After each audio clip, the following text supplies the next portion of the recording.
ওম নমঃ শিবায়। দুর্গাপুজোর সূচনা হয়ে গেছে, মা তো এসেই গেছেন,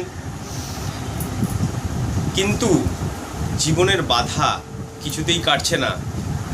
মায়ের কাছে প্রার্থনা করতে হবে তো, তাহলেই তো কাটবে।